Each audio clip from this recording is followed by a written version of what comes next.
I'm here today to help you learn how to make faces. And to do that, I'm going to introduce a new teaching tool that Dan and I have created called the Puzzle Face Push Molds.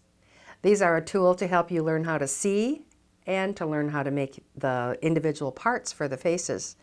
When I'm teaching sculpting, I have people put together the individual parts. And I was thinking, well, why couldn't I create a mold that would create those basic parts so that when people were sculpting, they would be able to concentrate on the fun part, which was putting the pieces together, not actually creating those pieces by themselves. And I also discovered that the mold could then be used to teach people how to see.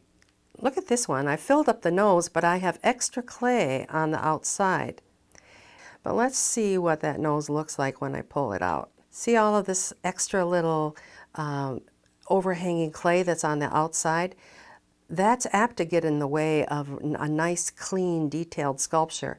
So it's easy if we just take a kind of a dull knife like this, my very favorite paring knife, and we can come back over the surface of that mold very carefully, cut off that extra clay, then go all the way around, make sure that all of the clay is in the mold and that there's a nice, clean edge all the way around the outside of the mold. Then when we pop it back out, we don't have to worry about trimming the mold because it's already nice and clean. Because this is a silicone rubber that's easily flexible. And on one like this, where it's sort of a shallow piece, you can just flex it a little bit and grab a hold of that edge and pull that out. Each of the molds has a little bit different teeth configuration, and number 3 doesn't include teeth in that mold at all because it has those full lips that are close together. This is sticking to my finger already, so I'm just going to drop that out. And here's my little teeth. Just fun to see how an ear looks. I'm going to pop that out, and we have this little ear. Each of the molds has a different shape to the ear, including the number 2 mold, I believe it is, that has great big elf ears, which are a lot of fun. PF1 mold, which only had one piece for the teeth, notice that I made 2 so that I had a top teeth and a bottom teeth. Once we have all these parts, then we need to put them onto a surface. One way to make an armature for a head like this is to start with a piece of wire that has been looped. I'm going to stick that through this loop that's at the end, and notice how I stuck it through and then I wrapped it around and I secured it so that it's tight. The approximate shape of a head is ball in the back, egg in the front. Here's one that I've already finished. You're going to cover the back, and then I'm covering the front, and then we're going to seal up this seam. Now we have our parts and our prepared surface, so let's just start putting it on.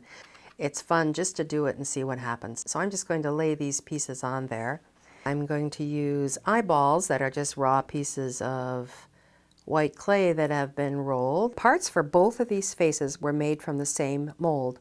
This one is 2 inches, and this one is 2 1/4. See what a difference that 1/4 inch makes.